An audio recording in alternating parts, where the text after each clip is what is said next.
बोलो हर हर। पूज्य गुरुदेव का शुभ मंगल आगमन हो चुका है। सुंदर गुरु वंदना के साथ में आज कथा के हम सभी तीसरे दिवस में प्रवेश करेंगे। जय जय श्री राधे, हर हर महादेव, श्री शिवाय नमस्तुभ्यं।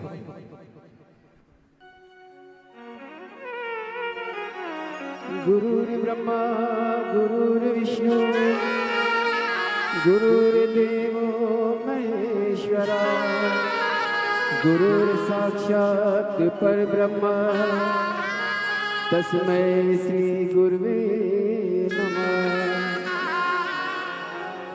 गुरु साथी है तो मुझे क्या फिक्र है, गुरु साथी है तो मुझे क्या फिक्र है, ए गुरु भाई तेरी रहमतों का असर है, तेरा साथ है तो नहीं कोई चिंता ना अंधेरों का डर है, नहीं कोई चिंता ना अंधेरों का डर है, गुरु भाई तेरी रहमतों का असर है, तेरा साथ है।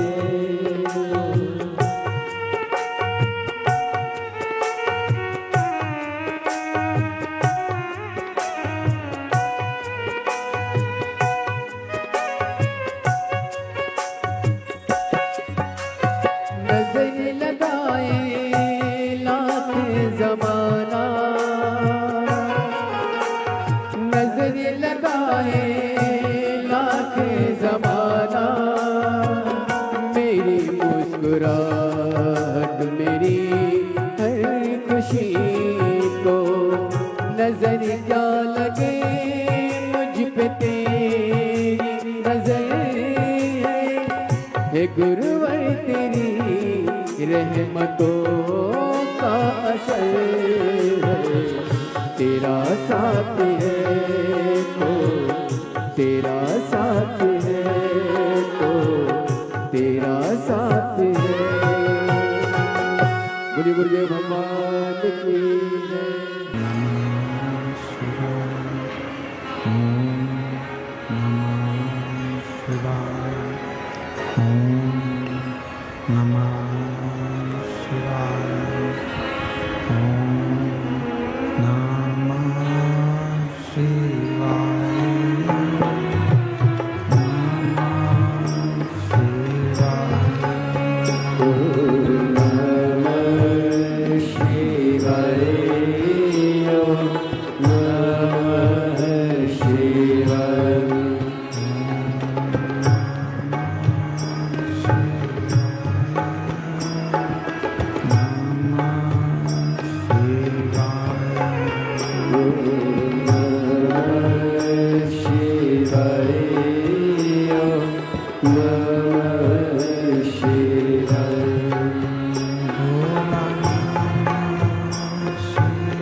ओम नमः शिवाय।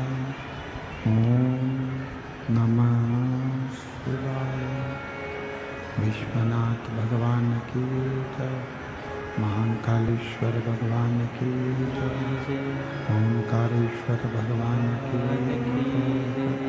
बाबा भूतनाथ भगवान की जय। गंगा महारानी की जय। जगदम्बा महारानी की जय। वरेश्वर महादेव की जय। हर हर महादेव, हर हर महादेव, हर हर महादेव।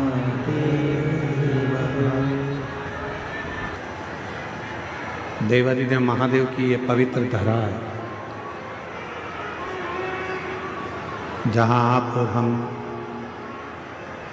भगवान शिव की अविरल भक्ति को धारण कर रहे हैं।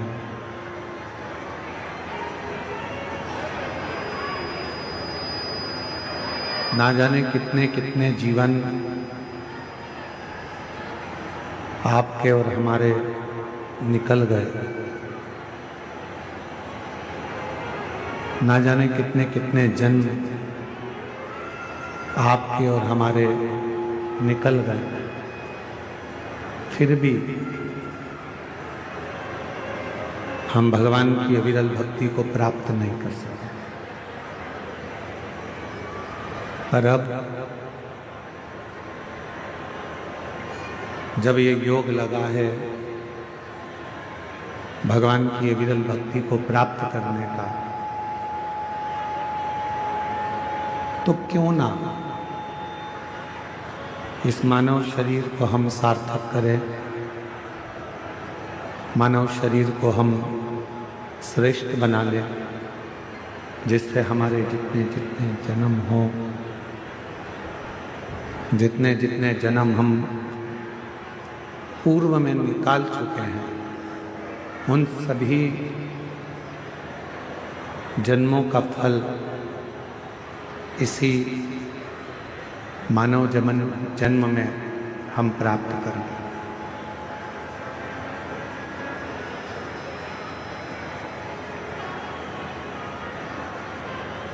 मर जाना, फिर जन्म ले लेना, फिर मर जाना, फिर जन्म ले लेना, उसमें श्रेष्ठता नहीं है। आवाज नहीं आ रही है उधर पंडाल में।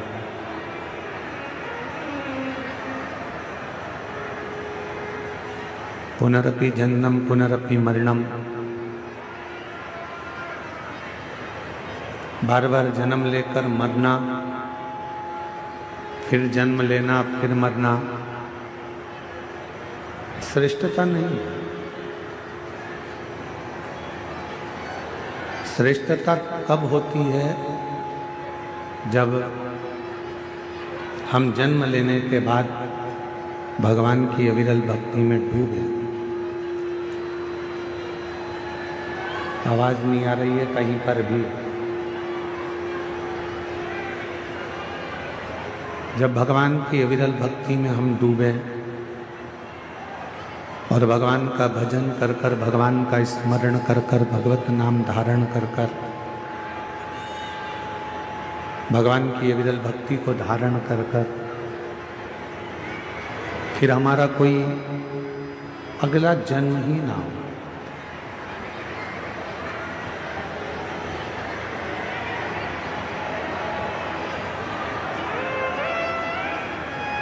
पंडाल में आवाज नहीं है, पंडाल में आवाज नहीं आ रही है।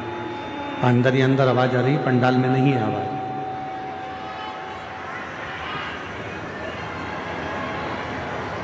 जन्म लेना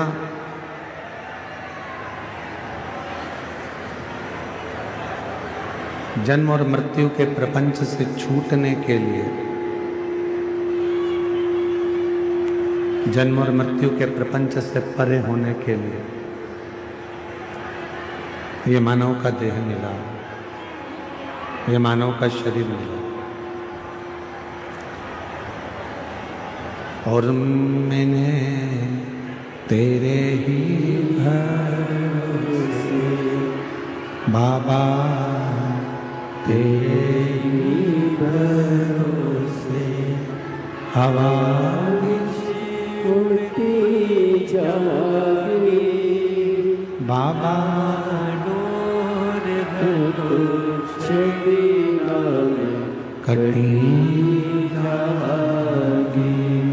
भोले मैं तेरी पतंग शंभो मैं तेरी पतंग हवा बिछ उड़ती जागी।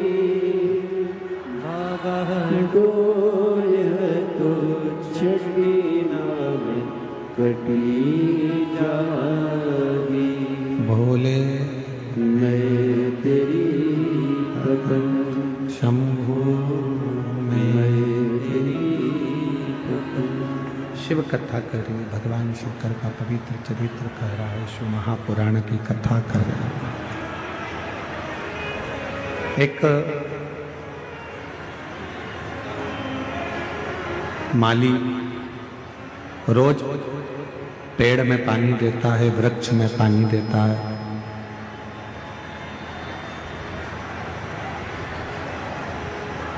पर उस माली को मालूम है कि मैं वृक्ष में पानी तो दे रहा हूं, पर इसमें जो फल लगेंगे वो फल समय आने पर ही प्राप्त होंगे। माली का काम है रोज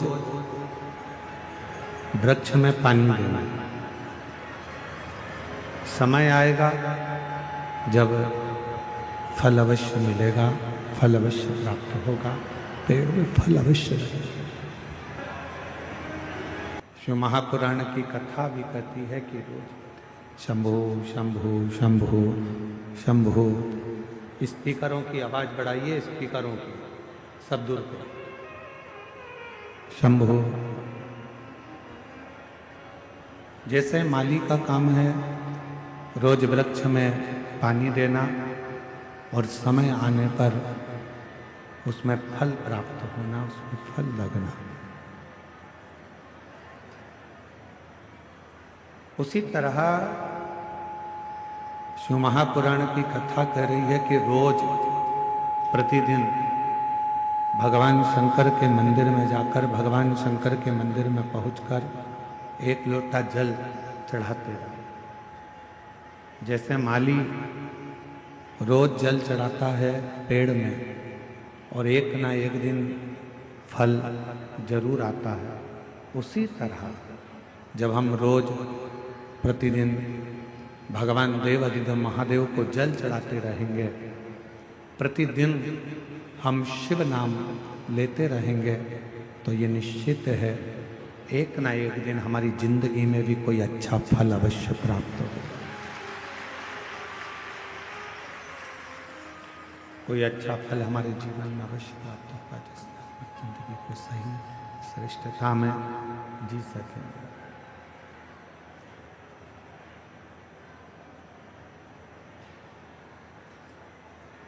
और तेरी कृपा बिना न हिले एक भी अणु, लेके सांस तेरी कृपा से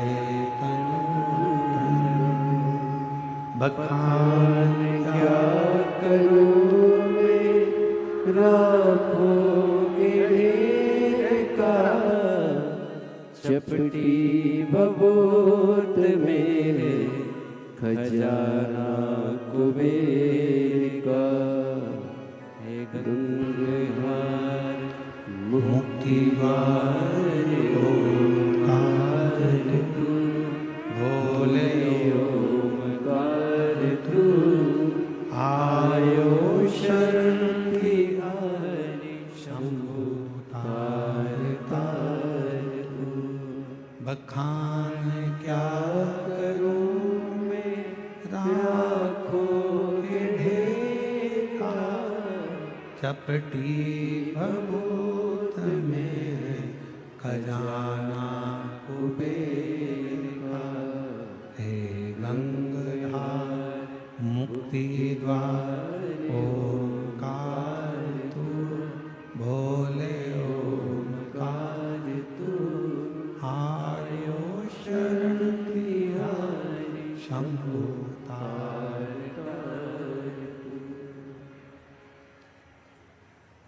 जैसे शिव कथा कहती है, भगवान शंकर का चरित्र कहता है, शिव महापुराण की कथा वर्णन करती है। हमारा जन्म लेना कब सार्थक है? जब हम भगवान की अविरल भक्ति को धारण कर सकें, जब हम भगवान की अविरल भक्ति को अपनी जिंदगी में उतार सकें। जरा विचार करिएगा, माता सती के जब प्राण छूट गए और माता सती के जब प्राण छूटे, माता सती के शरीर को भगवान शिव ने अपने कंधे पर धारण कर लिया।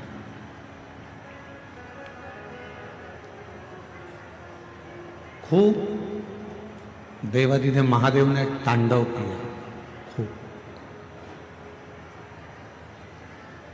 आपको मालूम होना चाहिए कि वैद्यनाथ बाबा की ये पवित्र भूमि, जहां मां सती का हृदय गिरा है, आखिर उस हृदय की जगह पर ही भगवान शंकर का शिवलिंग क्यों विराजमान?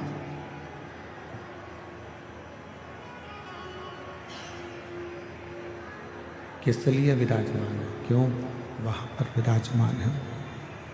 ज्ञात? ऐसा क्या कारण है? शिव महापुराण की कथा कहती है, शंकर का चरित्र कहता है, भगवान शंकर का चरित्र कह रहा है, शिव महापुराण की कथा कह रही है। सती मैया के हृदय में शिव के प्रति इतना सम्मान था, भगवान शंकर के प्रति इतना आदर था कि सभा के अंदर, जिस दक्ष प्रजापति की सभा लगी थी, उस सभा के अंदर, दक्ष प्रजापति की पूरी सभा के अंदर अपने पति का कोई स्थान नहीं था। उस सभा के अंदर अपने पति के लिए कोई आदर नजर नहीं आ रहा था। जब पति के लिए कोई आदर नहीं दिखा, सम्मान नहीं दिखा, सत्कार नहीं दिखा, तब सती माता ने अपने प्राणों को त्याग दिया। तब माता सती ने अपने प्राणों को छोड़ दिया। कब त्यागा? जब उन्होंने अपने पति का अपने पिता के घर में आदर नहीं देखा, सम्मान नहीं देखा, सत्कार नहीं देखा। अर्थात सती माता के हृदय में शिवजी के प्रति इतना प्रेम था, भगवान शंकर के प्रति इतना प्रेम था, इतना आदर था, इतना सम्मान था कि सती मैया अपने पति का अपमान सह नहीं पाई।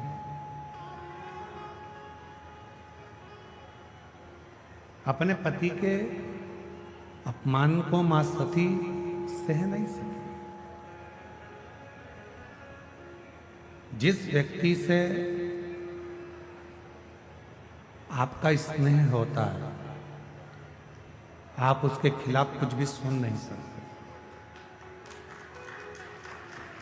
आप उसके खिलाफ कुछ नहीं सुन सकते, क्योंकि आपका प्रेम उसके प्रति हो गया, आपका स्नेह उसके प्रति हो गया। आप कैसे सुन?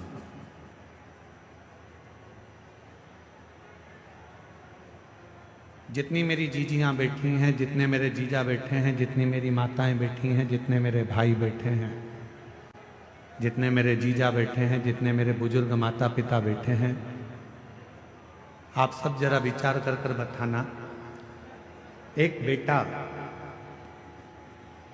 कोई गलती करता है और लोग आकर बता देते हैं। एक बेटा गलती करता है और किसी ने आकर बताया कि तुम्हारे बेटे ने ये गलती करी है, तुम्हारे बेटे ने ऐसा कर दिया, तुम्हारे बेटे ने वैसा कर दिया, तुम्हारा बेटा ऐसा गलत कर रहा है। ईमानदारी से बोलना, माँ मानने को तैयार हो जाती है क्या कि मेरा बेटा ऐसा कर सकता? माँ मानती ही नहीं, माँ मानने को तैयार ही नहीं होती है, माँ मान ही नहीं पाती। क्यों? क्योंकि एक माँ अपनी बेटी से इतना प्रेम करती है, एक माँ अपने बेटे से इतना स्नेह करती है, इतना प्रेम करती है, इतना स्नेह करती है कि वो कुछ मानने को तैयार ही नहीं होती। वो कुछ मानती है।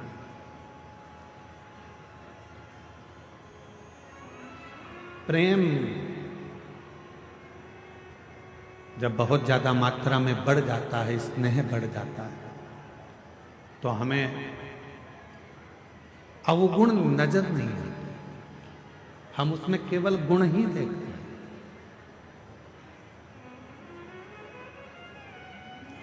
हम उसमें अवगुण नहीं देख रहे हैं, हम केवल उसमें गुण देख रहे हैं।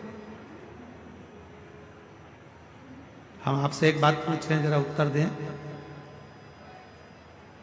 तुम्हारे लड़के की शादी पक्की हुई, जिस लड़की को तुम देख कर आए हो, लड़के के लिए पसंद कर कर आए हो, उसमें तुम्हें बहुत सारे गुण नजर आते हैं। आते से कहते हो, गुरुजी इतनी अच्छी लड़की है, एकदम बढ़िया, दिखने में भी सुंदर है, एजुकेशन अच्छी है, पढ़ाई अच्छी है, हाइट पर्सनालिटी अच्छी है, बोलने चलने में अच्छी है, वो सब तरह से श्रेष्ठ है।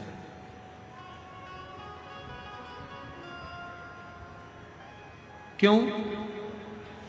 क्योंकि आपने उस लड़की में गुण ही गुण देखे, इसलिए आपको उसमें केवल गुण ही गुण नजर आ रहा है, केवल गुण ही गुण नजर आ रहा है।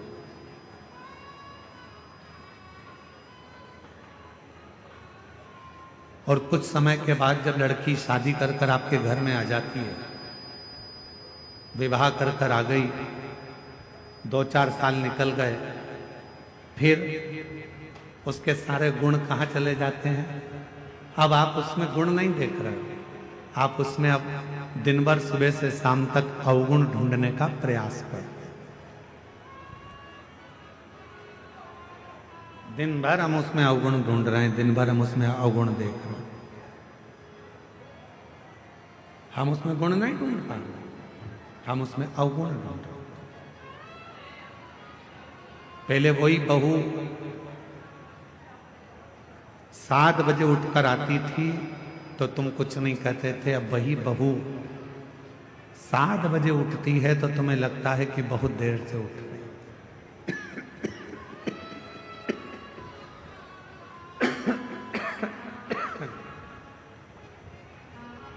गला पकड़ रहा है बहुत तेज, और साउंड की आवाज भी ऐसी फैल फैल के आ रही है, लोगों को समझ में भी तो आए कथा क्या चल रही है।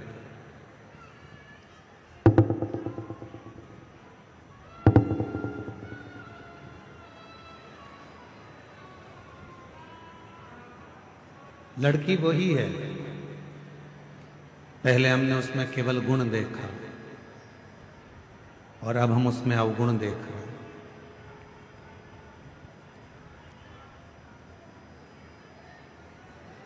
अब हम उसमें गुण नहीं देख पा रहे, अब हम उसमें अवगुण देख रहे।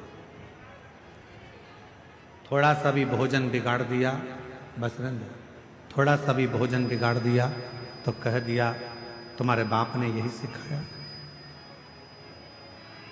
और पहले तो अगर वो थोड़ा सा भी भोजन कुछ बनाकर तुम्हारे सामने ला देती थी तो तुम उसमें प्रसन्न हो जाते थे कि इतना अच्छा भोजन बनाया,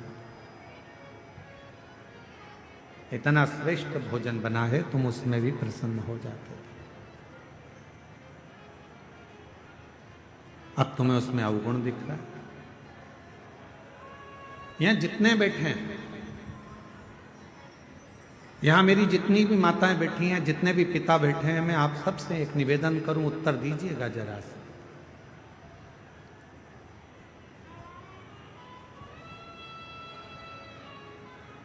तुम्हारा दामाद, तुम्हारी बेटी का पति तुम्हारी बेटी को घुमाने लेकर जाए तो तुम्हें कैसा लगेगा? अच्छा लगेगा कि बुरा लगेगा? जम के तो बोलो, अच्छा लगेगा। पड़ोसी से कहोगे इतना अच्छा दामाद मिला है, मेरी बेटी को खूब घुमाता, खूब घुमाता। और अगर वही काम तुम्हारा बेटा करे और तुम्हारी बहू को घुमाने ले जाए तो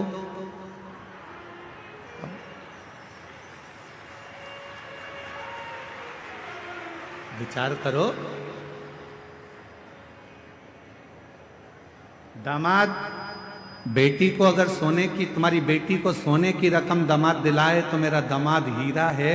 अभी दिवाली पर उसने मेरी बेटी को सोने का हार दिलाया, रानी हार दिलाया। और वही काम तुम्हारा बेटा करे और तुम्हारी बहू को सोने का हार दिला दे तो तुम्हारा भगोने जैसा मुंह हो जाए।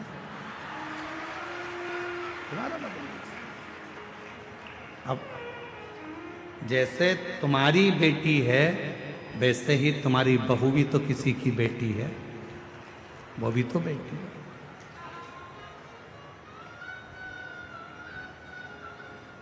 फिर दो मुख क्यों? फिर दो विचार क्यों? फिर दो दृष्टि क्यों?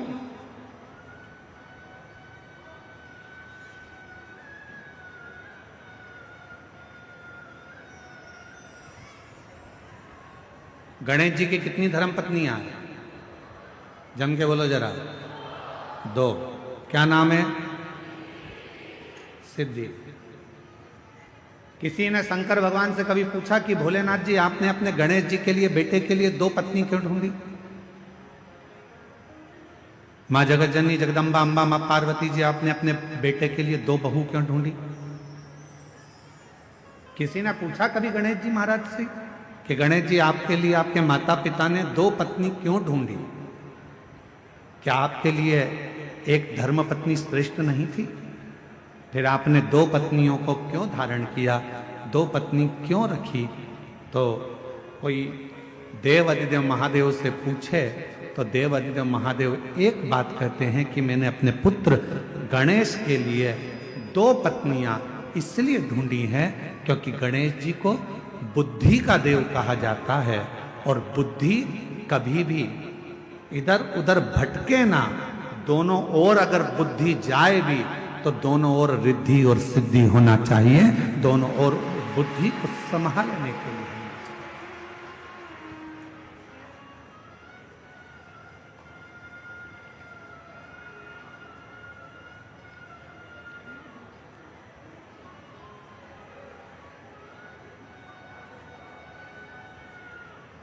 दो दृष्टि नहीं रखना। हमारी बुद्धि दो तरह से बढ़ जाती है। बेटी और दामाद के लिए हमारी बुद्धि कुछ और कहती है और बेटा और बहू के लिए हमारी बुद्धि कुछ और कहती है।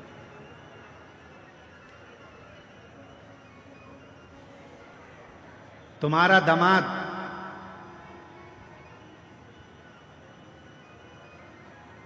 तुम्हारी बेटी बीमार पड़ गई, तुम्हारी बेटी बीमार पड़ी और तुम्हारा दामाद उसको हॉस्पिटल दिखाने ले गया। तुम्हारा दामाद घर में पोछा लगा दिया, तुम्हारे दामाद ने झाड़ू लगा दी, तुम्हारे दामाद ने चाय बनाकर पिला दी और तुम उससे मिलने गए। मेरा दामाद इतना हीरा है, मेरी बेटी बीमार पड़ गई तो इतनी सेवा कर रहा, इतनी सेवा कर रहा, और मालूम पड़े तुम्हारी बहू बीमार पड़ जाए और तुम्हारा बेटा वही की वही करे तो मेरा बेटा तो लल्लू हो गया।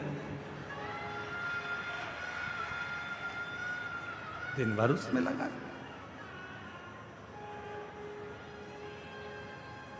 दिन भर।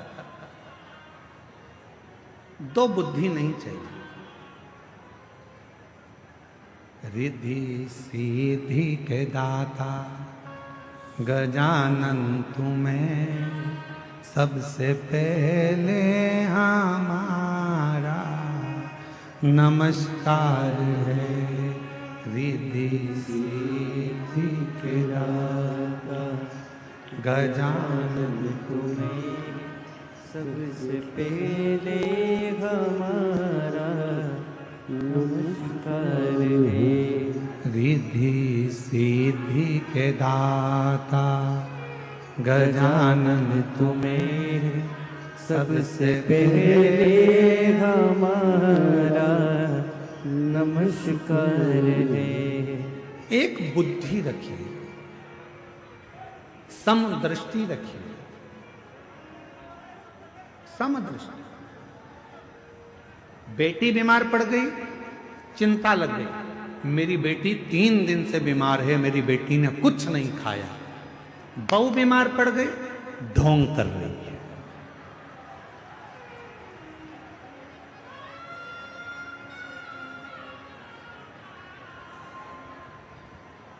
दो बुद्धि नहीं चाहिए, दो दृष्टि नहीं चाहिए, दो विचार नहीं चाहिए। एक मन, एक बुद्धि, एक चित्त, एक विचार, समभाव होना चाहिए। समभाव। जब हमारी जिंदगी में हम समता का भाव रखेंगे, तब हमारे जीवन में देव अधिदेव महादेव कृपा करना प्रारंभ कर देंगे और हमारी जिंदगी को श्रेष्ठ। हम समता का भाव ही नहीं रखते। कभी विचार करिए कि मां सती के हृदय में, मां सती आखिर उनके मन में शंकर भगवान के प्रति कितना आदर होगा, शिव जी के प्रति कितना प्रेम होगा, शंकर भगवान के प्रति कितना सम्मान होगा, शिव जी के प्रति कितना आदर होगा, शंकर भगवान के प्रति कितना सत्कार होगा, कि आखिरी में सती मैया का हृदय भूमि पर गिर भी गया तो भी सती माता उस हृदय में शंकर को बसा कर रखी हैं। इसलिए आज भी वैद्यनाथ जी की पवित्र धरा पर मां शक्ति पीठ जिसमें हृदय गिरा है, उस हृदय में शंकर का शिवलिंग आज भी विराजमान, आज भी विराजमान। क्या कह रही है कथा? कथा कहती है जब हम जिंदगी में कोई संकल्प धारण करते हैं, जब हमारी जिंदगी में हम कोई विचार धारण कर लेते हैं, जैसे आपने 16 सोमवार का व्रत ले लिया, आपने पशुपतिनाथ का व्रत ले लिया। मान लो आपने 16 सोमवार का व्रत लिया, आपने पशुपतिनाथ का व्रत ले लिया, आपने कोई व्रत धारण कर लिया। और जब आपने 16 सोमवार का व्रत ले लिया, पशुपति व्रत ले लिया, या आपने कोई शुक्रवार का व्रत ले लिया, सोमवार का व्रत ले लिया, प्रदोष का व्रत ले लिया, तीज का व्रत ले लिया, या आपने चतुर्थी का व्रत ले लिया, कोई भी व्रत आपने धारण कर लिया, और रिद्धि सिद्धि के दाता गजानन तुम्हें सबसे पहले हमारा नमस्कार है। रिद्धि सिद्धि के दाता गजानन तुम्हें सबसे पहले हमारा नमस्कार है। सबसे पहले हमारा नमस्कार है। सबसे पहले हमारा नमस्कार है। सबसे पहले हमारा नमस्कार है। सबसे पहले हमारा नमस्कार है।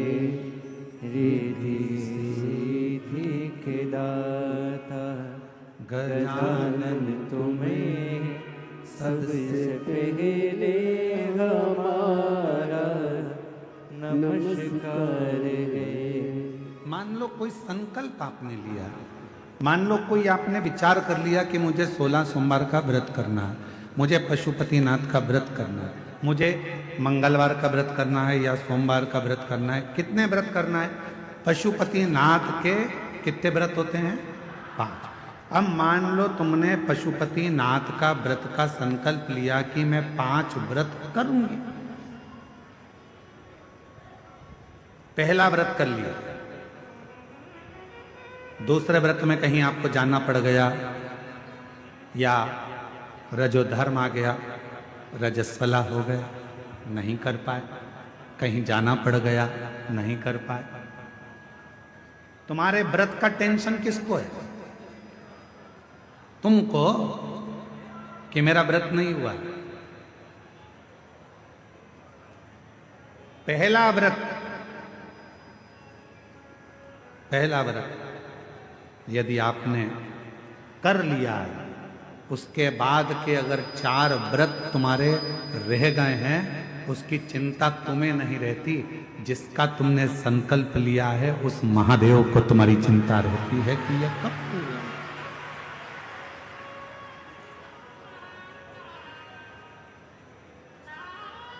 ये कब पूरे होंगे? कैसे पूरे होंगे, कब पूरे होंगे, ये उनको चिंता।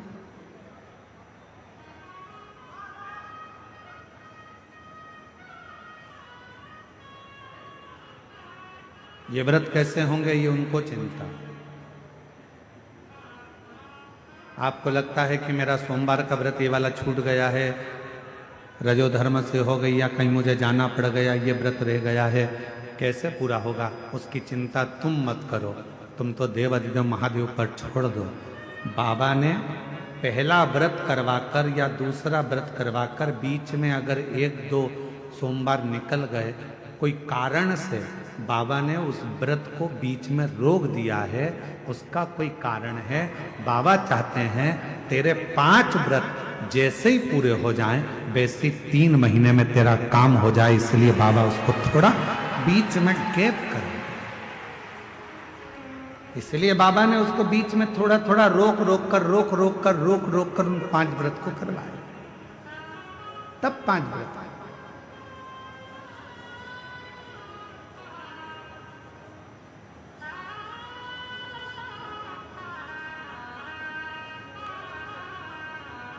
इसलिए शिव महापुराण की कथा कहती है, जिंदगी का कोई भी पल, कोई भी क्षण, कोई भी समय आपके लिए हर समय, हर क्षण, हर पल प्रसन्नता का और समता का होना चाहिए।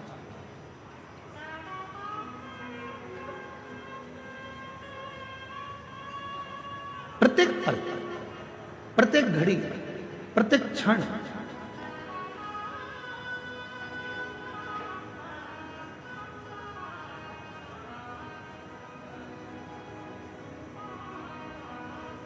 आप जब चाहो जब भगवान को भजो, आप जब चाहो जब शिव का स्मरण करो। इस हृदय में शिव समाहित है।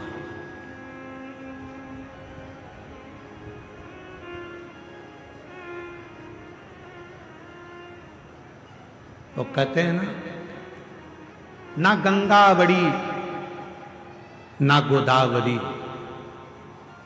ना गंगा बड़ी ना गोदावरी, न तीर्थ बड़े प्रयाग, सकल तीर्थ का पुण्य वही, जिस दिल में शिव का वास। जिस दिल के अंदर शंकर का वास है, वो किसी तीर्थ से कम नहीं। जिस दिल में शिव समाया है, वो किसी गंगा के घाट से बड़ा नहीं।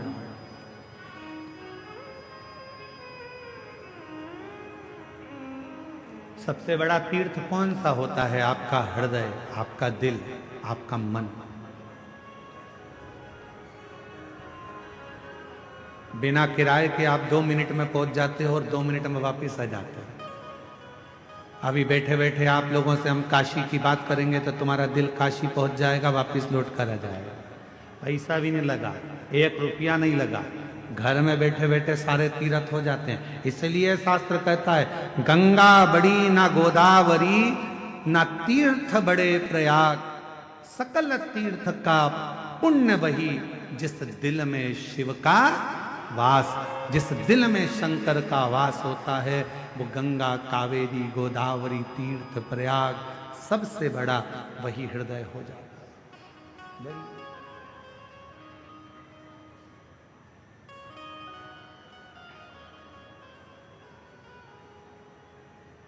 सकल तीर्थ। बस अपने मन में तुम समता का भाव, पार्वती जी के हृदय में, सती माता के हृदय में समता का भाव था। कितना सुंदर संवाद मां सती ने कहा। शिव महापुराण के सती संवाद को यदि आप श्रवण करें, शिव महापुराण के सती संवाद का यदि आप स्मरण करें, शिव महापुराण के सती संवाद को अगर आप सुने तो उसमें वर्णन आता है, माता सती अपने पिता दक्ष प्रजापति से कहती हैं, पिताजी तुमने मुझे जन्म दिया, रति को जन्म दिया, 60 कन्याओं को जन्म दिया, ये मेरी रोहिणी भी बहन है, ये रति भी मेरी बहन है, इतनी बहनें हम एक साथ हैं। आपने सबके पति के लिए सिंहासन दिया है, आपने सबके पति के लिए आदर दिया है, आपने सबके पति के लिए सत्कार किया है, फिर मेरे पति के लिए कोई आसन क्यों नहीं रखा?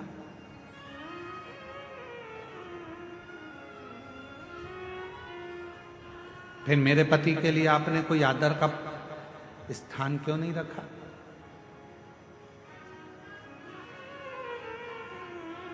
क्या कारण था जो मेरे पति का आप आदर नहीं कर पाए, मेरे पति का सम्मान नहीं कर पाए, मेरे पति का सत्कार नहीं कर पाए? क्या कारण? राजा दक्ष प्रजापति कुछ नहीं बोले। एक शब्द राजा दक्ष प्रजापति ने ऐसा कह दिया कि सती मैया ने अपने प्राणों को त्याग दिया। ये प्रसंग हम शिव महापुराण में लेकर नहीं आते, परंतु इस प्रसंग को इसलिए लेकर आए हैं क्योंकि ये जो भूमि है बाबा वैद्यनाथ जी की, ये 51 शक्तिपीठ में से एक शक्तिपीठ है जहां माता का हृदय गिरा है, इसलिए इस कथा के प्रसंग को शिव के साथ लेकर आए, इसलिए इसको लेकर आए। पिताजी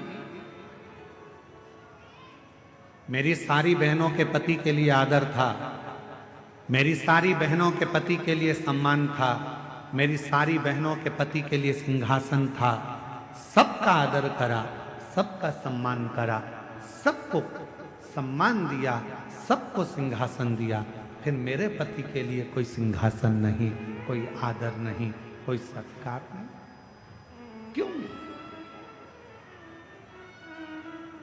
किस लिए? दक्ष प्रजापति कुछ नहीं बोले, एक शब्द भी दक्ष प्रजापति ने नहीं कहा। जब माता सती ने क्रोध में आकर कहा, पिताजी तुमने मेरे पति का सम्मान नहीं किया, तब दक्ष प्रजापति को क्रोध आ गया और क्रोध में आकर दक्ष प्रजापति ने कहा, सुन सती, ये तेरा घर नहीं, ये तेरे पति का घर नहीं, ये तेरे पिता का घर है, और मेरा मन, मेरे घर में मैं किसको बुलाऊं? सती, मैंने तो तुझे भी नहीं बुलाया था, तू आ क्यों गई? क्यों आई? मैंने तो तुझे भी निमंत्रण नहीं दिया था, मैंने तो तुझे भी नहीं बुलाया था, तू क्यों आई? किस लिए आई?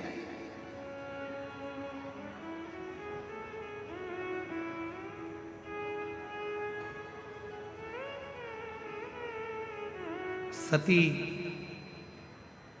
माता सती मुस्कुराकर बोली, रे दक्ष प्रजापति,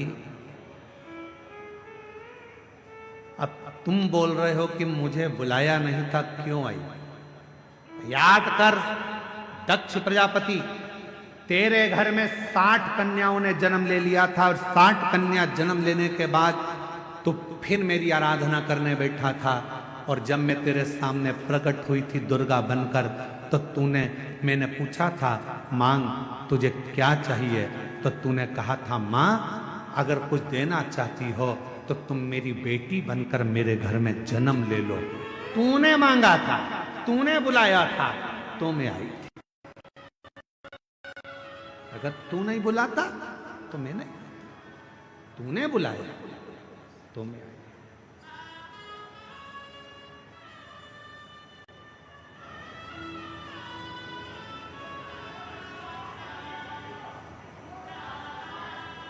और महाराज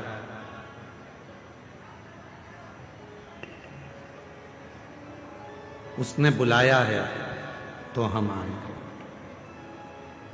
कभी एकांत में बैठकर विचार करना कि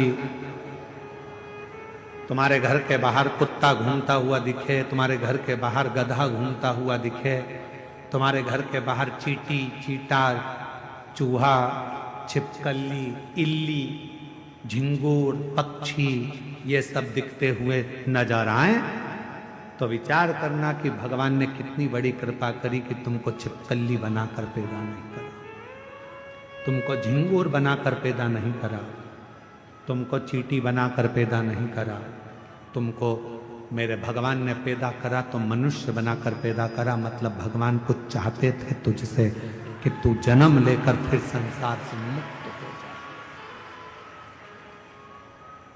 तेरा जन्म हो और तू संसार सागर से मुक्त हो, फिर संसार में तेरा जन्म ना हो, फिर मृत्यु सागर में तू पैदा ना हो, फिर संसार सागर में तेरा जन्म ना हो, यह परमात्मा भी चाहते हैं।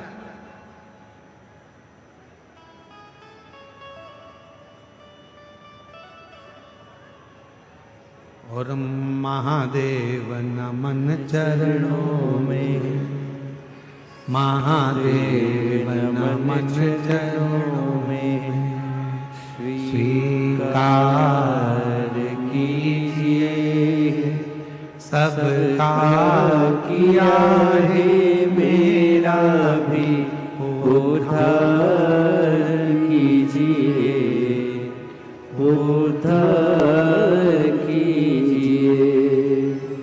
हे त्रिपुंडधारी, हे त्रिशूलधारी, हे त्रिपुंडधारी, हे त्रिशूलधारी, चरणों में तेरे बाबा जी पावन है चारों धाम, चरणों में तेरे बाबा जी पावन है चारों धाम, तेरी देव करते वंदना पूजे सीताराम, तेरी देव करते वंदना पूजे सीताराम। हो जाए पूरी कामना, हो जाए पूरी कामना, उपकार कीजिए सबका किया है मेरा भी उद्धार कीजिए, उद्धार कीजिए। हे त्रिपुंडधारी, हे त्रिशूलधारी, हे त्रिपुंडधारी, हे त्रिशूलधारी। ये जीवन जो मिला है, चाहता वो तो तुम्हें कोई और जन्म दे सकता था, पर तुम्हें मानव का शरीर दिया, और मानव का शरीर भी दे देता और तुमको वेदनाथ कथा में नहीं बुलाता, तो उसने कृपा करी, करुणा करी, दया करी, और उसने विचार करा बहुत दिन से तरस रही है, झोली इसकी खाली है, बहुत दुखी है। एक बार अगर बाबा वैद्यनाथ की कथा में पहुंच गई और बाबा को नमन कर लिया तो निश्चित है कि इसकी झोली में भर कर भेज दूंगा। उस समय कृपा, उस समय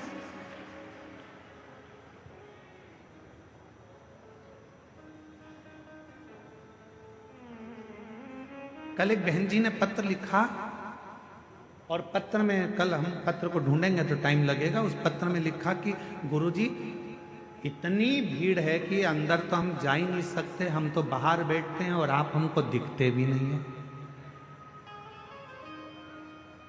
आप हमें दिखते ही नहीं, आप हमें नजर ही नहीं आते। हमने उनसे कहा, जो पत्र जिन्होंने लिखा है हम उनको निवेदन करें, उनको कहें, वो दिखता भी नहीं है। कहीं पर भी बैठकर आप कथा सुन रहे हो, भले हम दिखें चाहे ना दिखें, पर इतना विश्वास रखना, शबरी अम्बा ने राम जी को कभी नहीं देखा था, केवल गुरु जी के मुख से सुना था कि राम ऐसे हैं, राम आएंगे, राम पहुंचेंगे, राम कृपा करेंगे, तू भजती रहे, सुनती रहे। शबरी अम्बा ने केवल राम जी को कभी नहीं देखा था, पर शबरी अम्बा राम जी की रोज इंतजार करती थी, कभी तो आएंगे, कभी तो मिलेंगे, कभी तो दिखेंगे, कभी तो दिखेंगे। और एक दिन ऐसा आ गया कि राम जी शबरी अम्बा के लिए 14 वर्ष के वन के क्षेत्र में चले और एक दिन शबरी अम्बा के दरवाजे पर पहुंच गए। हम जानते हैं कि हम दिख नहीं रहे होंगे आप, हम ये भी जानते हैं कि कई लोग ऐसे हैं कि बाहर से ही आते हैं और बाहर से ही चले जाते हैं, उनको अंदर आने का भी मौका नहीं मिलता। इतना बड़ा ग्राउंड, शायद बाबा देवघर का ये सबसे बड़ा ग्राउंड है जो प्रशासन ने इस कथा के लिए अलॉट करा दिया। ये देवघर का सबसे बड़ा ग्राउंड है जिसकी परमिशन मिली और जिस पे कथा हुई। किसी को अंदाजा नहीं था कि ये ग्राउंड में इतने पहले दिन से लोग आ जाएंगे, दूसरे दिन और बढ़ जाएंगे, तीसरे दिन और बढ़ जाएंगे। किसको मालूम? और ना किसी के घर निमंत्रण गया, ना किसी के घर पीले चावल गए, ना किसी के यहाँ कोई पत्रिका गई, बस आपके कानों में शब्द हो गया, चलो बुलावा आया है, देवघर वाले ने बुलाया है।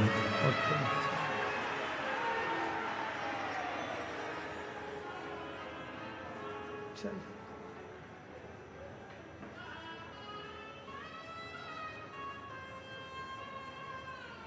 वो कहते सारे जग में एक ठिकाना, सारे गम के मारो का, सारे जग में एक ठिकाना, सारे गम के मारो का, रस्ता देख रहा है बाबा अपनी आँख के तारों का, रस्ता देख रहा है बाबा अपनी आँख के तारों का, रस्ता देख रहा है बाबा अपनी आँख के तारों का, रास्ता देख रहा है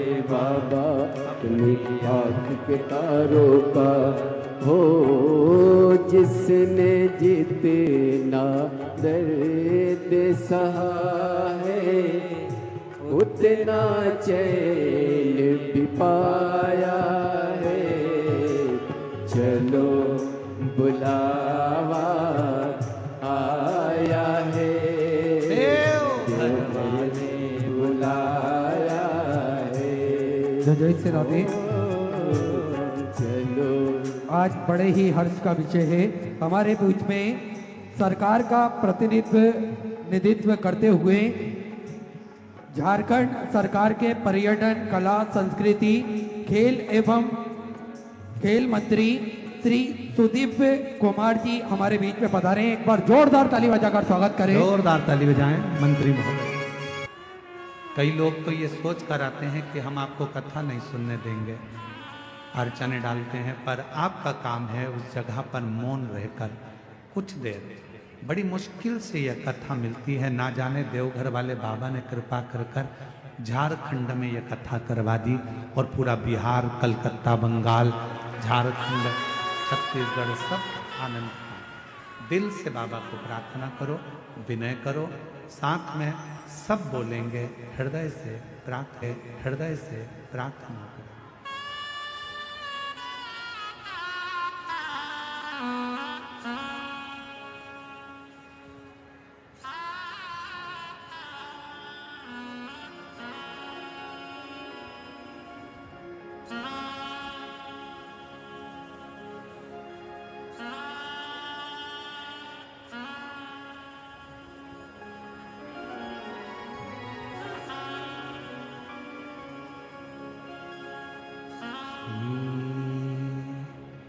शिवाय नमस्तुभ्यं श्री शिवाय नमस्तुभ्यं श्री शिवाय नमस्तुभ्यं श्री शिवाय नमस्तुभ्यं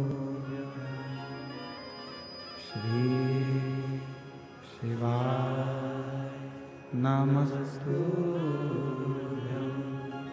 भोला सब दुख काटो हमारा ओ भोला सब दुख काटो हमारा शिव शंकर जपो तेरी माला भोले बाबा जपो तेरी माला भोला सब दुख काटो हमारा ओ भोला सब दुख काटो हमारा देश है मंगल मंगलकारी देश है मंगल मंगलकारी शमशान वासी हमारा शमशान वासी हमारा ओ भोला सब दुख काटो हमारा ओ भोला सब दुख काटो हमारा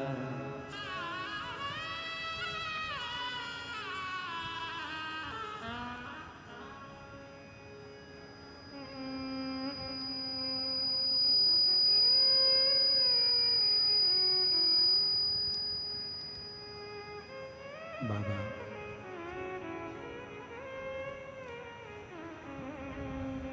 देवाधिदेव महादेव भगवान शिव की कथा कर रहे हैं,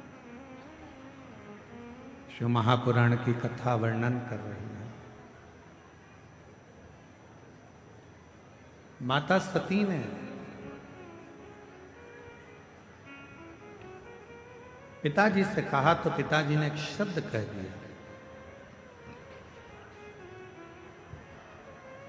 मैंने तो तुमको भी नहीं बुलाया।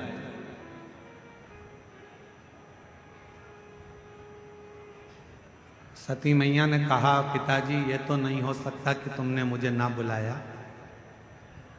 याद करो आपके घर में कई बेटियों ने जन्म ले लिया था और मैं जगत जननी दुर्गा स्वयं तुमसे कहने के लिए आई थी कि अब बेटी मत मांगो, पर तुमने बेटी मांगी। और कहा तुमने कि मुझे बेटी के रूप में तुम चाहिए। और मैंने कहा था दक्ष प्रजापति कि तू मुझे समझ नहीं सकता, तू मुझे जान नहीं सकता दक्ष प्रजापति।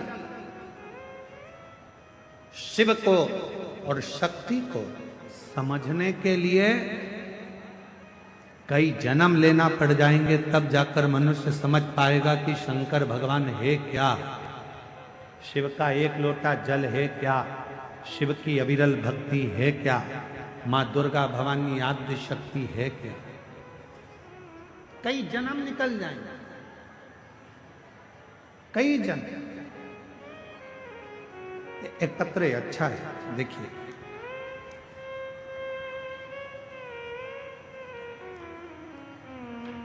मेरा नाम सोनाली सिंह है, मेरे पति का नाम सिद्धार्थ सिंह है। हम जिला जमुई गांव बिहार से आए हैं। देवघर में मेरा मायका है, मेरा मोबाइल नंबर ये है। मेरी शादी को कई साल निकल गए थे पर संतान का सुख नहीं था। हमने डॉक्टरों का इलाज करवाया पर औलाद नहीं आई। जैसा जैसा डॉक्टर जांच का बोले वो सारी जांचें कराई पर औलाद का सुख नहीं आया। तब किसी के कहने पर पहली बार टीवी पर कथा सुनना चालू किया। कथा सुनना तो चालू करा और मेरा विश्वास जागृत हुआ। मैं कभी मंदिर ना जाती थी ना जल चढ़ाती थी, पर मेरे बाबा आपके कहने पर मैंने मंदिर में जाना प्रारंभ करा, जल चढ़ाना प्रारंभ करा और 2 बार पशुपति व्रत करे, 2 बार सफेद आंकड़े की जड़ का प्रयोग करा और बाबा की ऐसी कृपा हुई कि कई वर्षों के बाद मेरे बाबा ने मेरे घर में 2 जुड़वा बेटों ने जन्म दे दिया। मैं बाबा को प्रणाम करने के लिए कहीं बैठी हो तो हाथ हिला सकती है, दिख रही है? हाँ दिख रही। बच्चे आए हैं साथ में? वही है? अच्छा ठीक है, आ जाओ, एक बेलपत्र ले जाना अगर रास्ता मिल जाए तो। तुम आते हो बेलपत्र लेने के लिए, तुम्हारी जगह कोई और ले जाता है। आप लोग सोच रहे होंगे गुरुजी यहाँ पर पत्र कम पड़ रहे हैं, उसका कारण ये भीड़ बहुत ज्यादा है भक्तों की। आपको निकल कर आने में देरी लगेगी, पहुंचोगे, जगह चली गई तो झगड़ा करोगे, इसलिए पत्र भी हम कम पढ़ रहे हैं। एक पत्र और बड़ा सुंदर आया है, देखिए।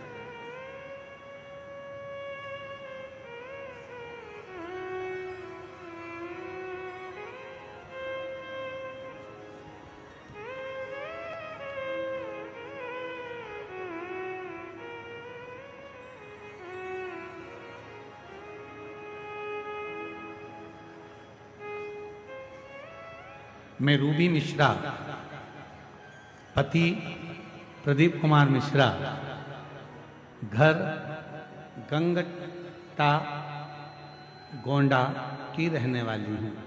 गुरुदेव, मैं 1 लोटा जल और रुद्राक्ष का क्या बखान करूं गुरुदेव। बाबा की महिमा अपरंपार।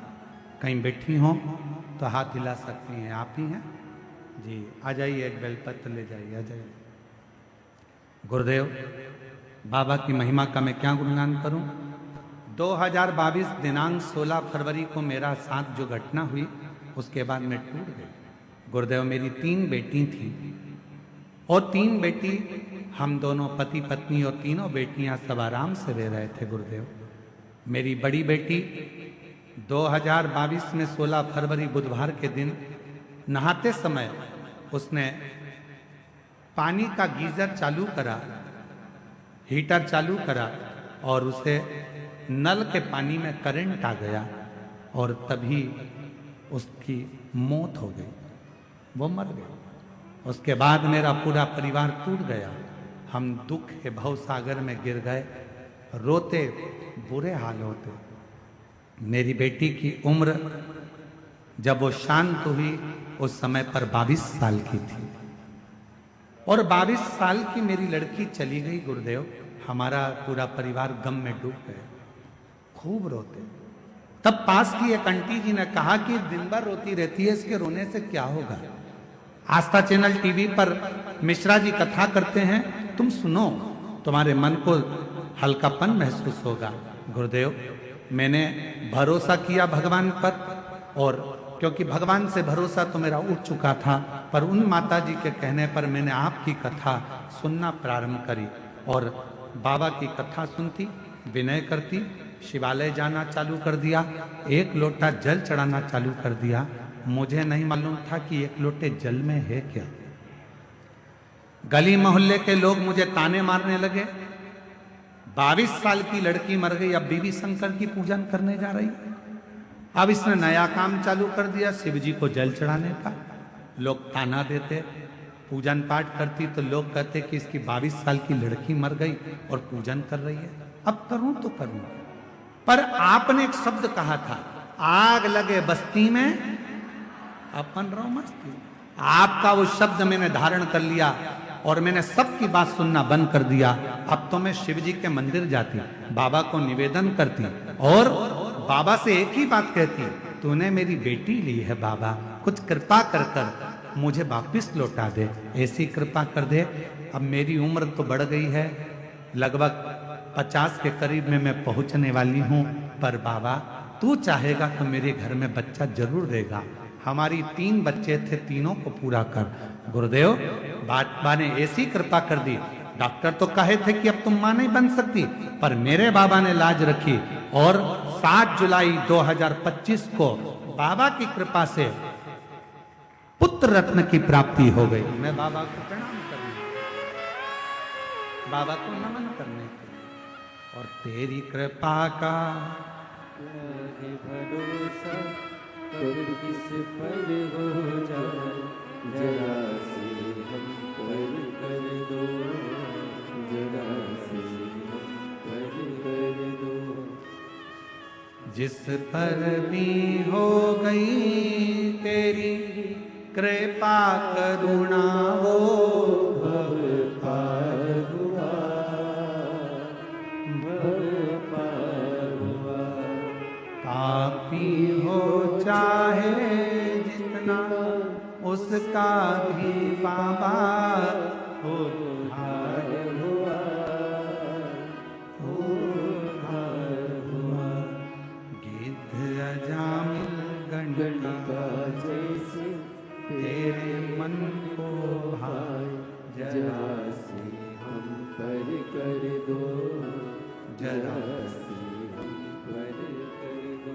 तेरी कृपा का क्या है भरोसा, कब किस पर हो जाए, जरा से हम पर कर दो, जरा से हम पर कर दो। उस पे भरोसा, उस पर विश्वास, उस पे दृढ़ता रखो।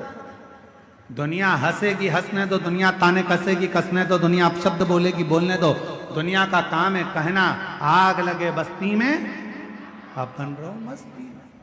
क्या किसको रोइए, चादर तान के सोइए, अपने को टेंशन नहीं। बोलने वाले बोलते रहेंगे, ताना कसने वाले ताना कसते रहेंगे, अपशब्द बोलने वाले अपशब्द कहते रहेंगे, और आप उस पर भरोसा कर कर उसका भजन करते। भजन जिस पर भी हो गई तेरी कृपा करुणा, भवता हुआ, भवता हुआ। पापी हो चाहे जितना, शंभु उसका भी बाबा उद्धार हुआ।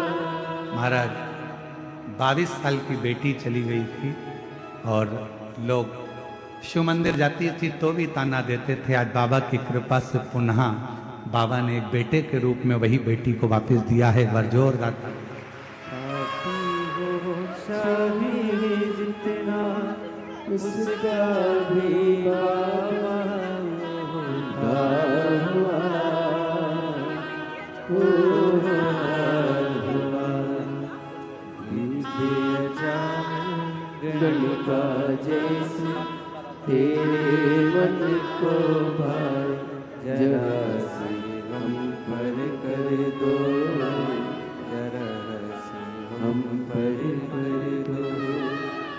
तेरी कृपा का क्या है भरोसा। 3 बेटी में एक बेटी तो शांत हो गई थी, ये दूसरी बेटी है जो पास में छोटी खड़ी है। इसकी जन्म से आवाज नहीं थी, बोल नहीं सकती थी। बचपन से ही इसकी आवाज पूरी चली गई थी, पर सीहोर गई, रुद्राक्ष लाई, और उसका जल रोज चढ़ाकर ये बेटी पीती है। अभी कुछ दिन पहले से इसकी थोड़ी आवाज आई है, जिसमें वो बोलना चालू करी। माइक दीजिए। रोते नहीं, खुश हो। आंसू पोछो, पहले आंसू पोछ जल्दी से, आंसू पोछो। इसकी थोड़ी आवाज मेरे बाबा ने दिया है। पहली बार मुख से श्री शिवाय नमस्तुभ्यम अभी कुछ दिन पहले से ही बोल रही हैं।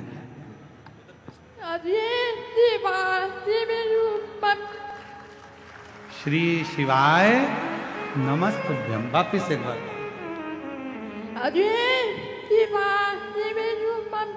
श्री शिवाय नमस्तुभ्यम। जन्म से आवाज नहीं थी, अब 22 थोड़ी आई है, बोलना प्रारंभ करा है इसने और मुख से बोल रही है। एक बार जोरदार ताली बजा कर ठीक हो जाएगा। न चाहता कोई दिल से तुम्हारे, खाली न जाता कोई दर से तुम्हारे, मैं भी खड़ी हूँ नंदी बाहे बसारे, अपने हृदय से लगा लगा लो, गिना जा रहा हूँ, उठा बाबा से प्रार्थना करिए, दोनों से निवेदन है, थोड़ा डाउन कर कर चलाओ।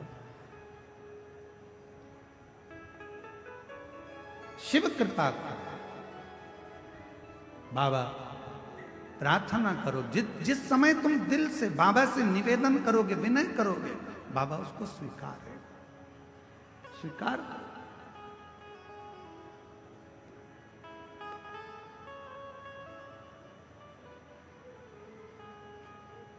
सती मैया कह रही है कि मैं जबरन तुम्हारे घर में नहीं आई।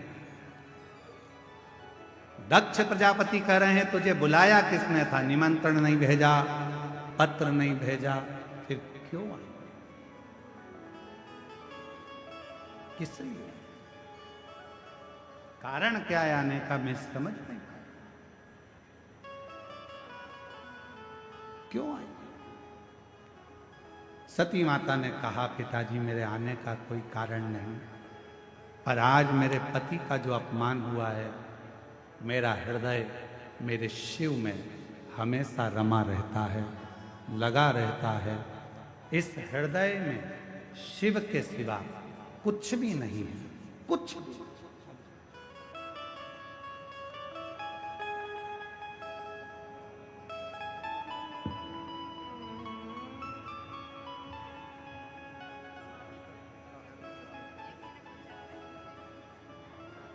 जो जुड़मा बच्चे हुए हैं वो इनकी मामी है, बच्चे छोटे थे अभी इसलिए उनको लेकर पंडाल में नहीं आ सकी। एक बार जोरदार ताली बजाओ साथ में।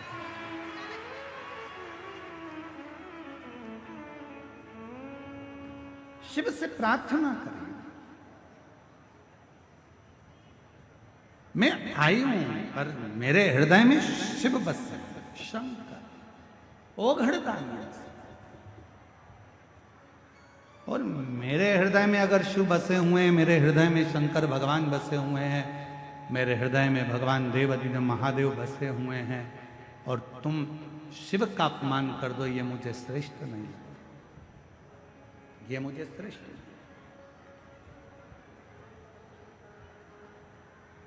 आज में सती माता कहती है दक्ष प्रजापति सुन, मैं आपकी बेटी हूं, प्राणों को त्याग रही हूं, तुमने मेरे स्वामी का अपमान करा है, इसलिए तुम्हारा शीश कटेगा, बकरे का मुख लगेगा। ये सती माता कह रही है कि बकरे का मुख लगेगा। पर जिस बेटी का अपमान करा है, जिस बेटी का तुमने अपमान करा है, उसी बेटी के तन की भस्म जब मेरे देव अधिदेव महादेव के शरीर पर चढ़ेगी और वो भस्म तुम्हारे शरीर से लगेगी, तब जाकर तुम्हारा उद्धार होगा, वरना उद्धार भी नहीं। दक्ष प्रजापति, मेरे तन की भस्म मेरे देव अधिदेव महादेव पर चढ़ेगी और वो भस्म जब तुम पर लगेगी, तुम्हारे शरीर को छुएगी, तब वो भस्म उद्धार। एक बड़ा सुंदर प्रसंग आता है महाराज,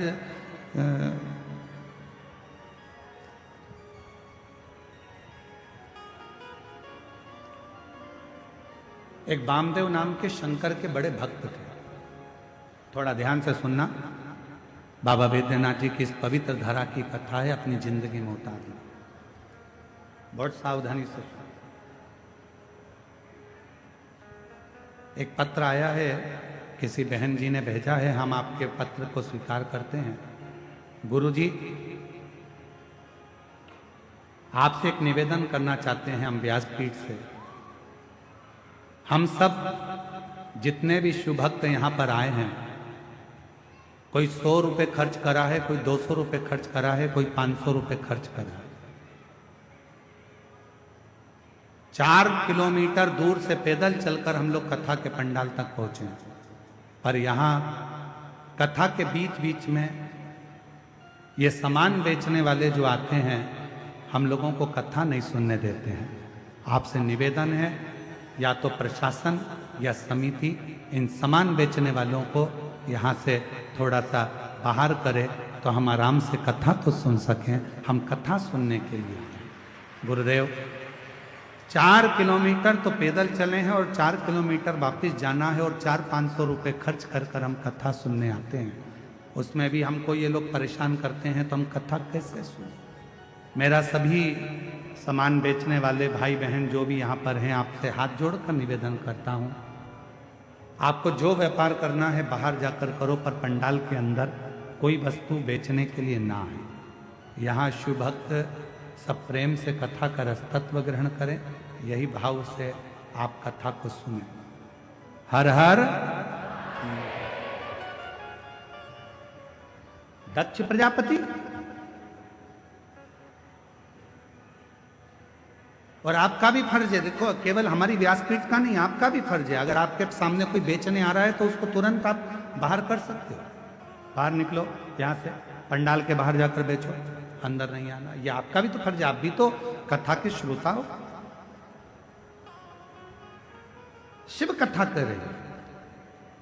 ए दक्ष प्रजापति, मेरे तन की भस्म मेरे देवाधिदेव महादेव को चढ़ेगी, और जब महादेव पर यह भस्म चढ़ेगी और वह भस्म तेरे शरीर पर लगेगी, तब तेरा उद्धार।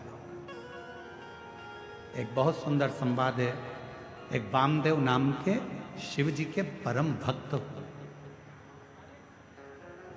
शिव उपासक थे, उनको शिव योगी भी कहते थे। वामदेव उनका नाम था। शंकर की भक्ति बहुत। एक नियम उनने अपनी जिंदगी में ले रखा था, केवल एक नियम। और आपसे भी निवेदन है, अगर शंकर जी के मंदिर में आप जाते हो, रोज प्रतिदिन भगवान शिव के मंदिर में जाते हो, शंकर जी के मंदिर में दर्शन करने जाते हो, शंकर जी के मंदिर में एक लोटा जल चढ़ाने जाते हो, शिव जी के मंदिर में यदि आप प्रतिदिन जाते हो, तो मेरा एक निवेदन आप सबसे है कि शंकर जी के मंदिर की कोई एक सेवा आप खुद अपने पास में रखो।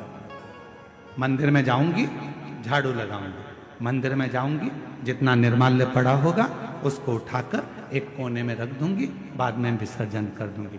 मंदिर में जाऊंगी, किसी ने दिए लगा कर रखे होंगे, उन दियों को जब वो ठंडे हो जाएंगे उठाकर एक कोने में रखी आऊंगी। मंदिर में जाऊंगी, मंदिर के जितने लोटे हैं, बर्तन हैं, उनको मैं साफ कर दूंगी।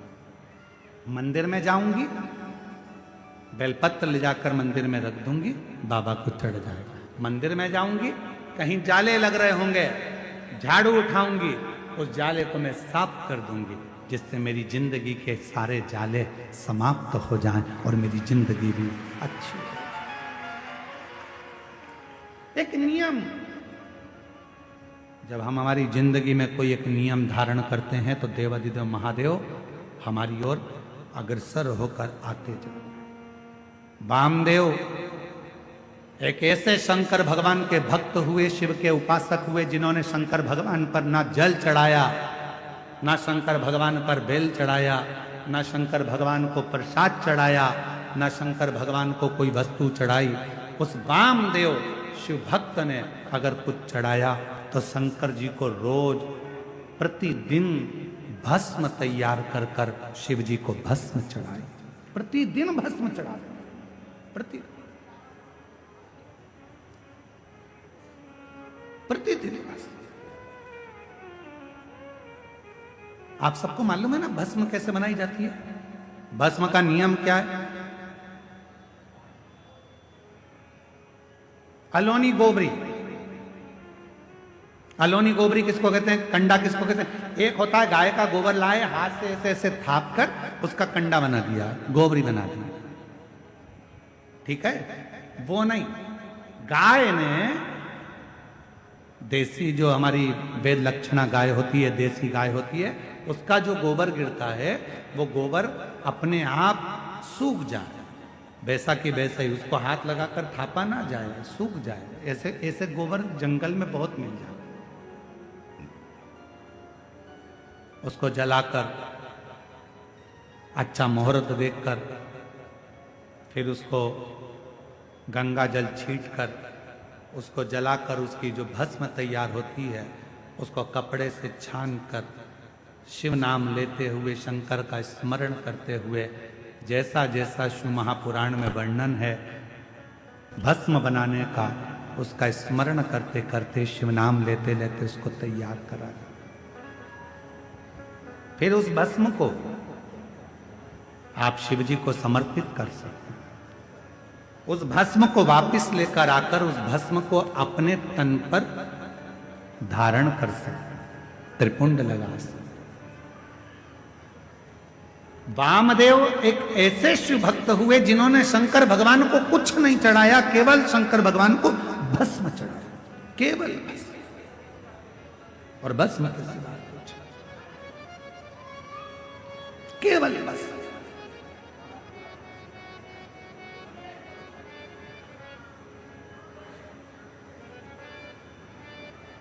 एक दिन क्रौंचारण्य पर्वत के नजदीक में क्रौंचारण्य वन में वो भ्रमण कर रहे थे। और वामदेव शिव भक्त जब क्रौंचारण्य वन प्रदेश में भ्रमण कर रहे थे, भ्रमण करते करते उन्होंने देखा कि शिवलिंग है सामने, भस्म तैयार करी। भस्म तैयार कर कर देवाधिदेव महादेव को चढ़ाकर उस भस्म को अपने तन पर धारण कर रहे थे, लगा रहे थे। तभी वहां एक ब्रह्म राक्षस आया, एक ब्रह्म राक्षस।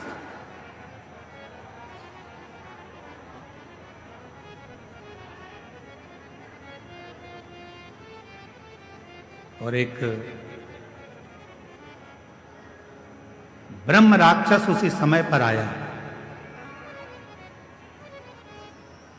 और जैसे ही ब्रह्म राक्षस आया, उस राक्षस बहुत दिन का भूखा था, उसको कोई भोजन नहीं मिला। वामदेव को देखा तो बड़ा प्रसन्न हुआ कि आज बहुत दिन के बाद मुझे भोजन प्राप्त हुआ, आज बहुत दिनों के बाद मुझे भोजन मिला है, आज मैं इस भोजन को ग्रहण करूंगा, आज बहुत दिनों के बाद मुझे प्राप्त हुआ। और ब्रह्म राक्षस थोड़ी देर तक तो देखा, और देखने के बाद ब्रह्म राक्षस ने वामदेव को खाने के लिए उनके हाथ का स्पर्श करने से ही जो तन पर भस्म लगी थी, वो भस्म वामदेव शिव मुनि के शरीर की वो भस्म ब्रह्म राक्षस के हाथ का स्पर्श कर,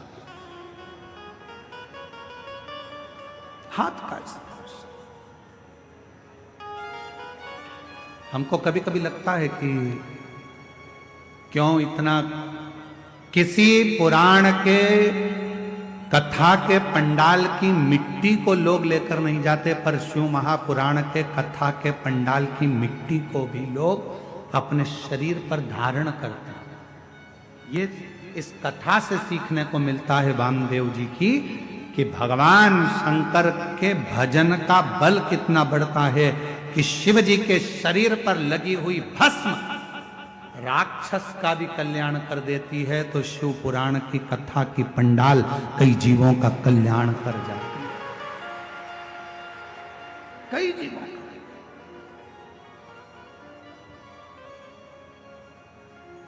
कई जीवों का उद्धार कर।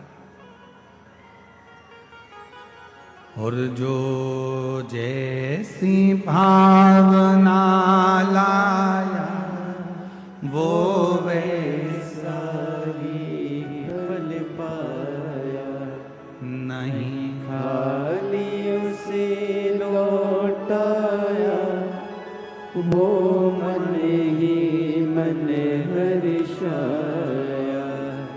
कर दिया माला, माल काशी वाले ने लुटा दिया भंडार काशी वाले ने लुटा दिया भंडार काशी वाले ने कर दिया माला। काशी वाले ने ब्रह्म राक्षस के शरीर से वो भस्म लगी, राक्षस का शरीर छूटा, एक सुंदर राजकुमार सा वेश उसने धारण कर लिया और राजकुमार सा वेश बनाकर, बड़ा सुंदर स्वरूप बनाकर, बड़ा सुंदर वेश बनाकर जब वो सामने आया, वामदेव शिव मुनि ने पूछा, तुम कौन हो, कहां से आए हो, क्या तुम्हारा नाम है? अभी तो तुम मुझे खाने वाले थे, तुम तो राक्षस हो और अब तुमने इतना सुंदर रूप रख लिया, कौन हो तुम? कहा, गुरुदेव, पूर्व समय में मैं पवन राष्ट्र रक्षक था, मेरा नाम दुर्जय था।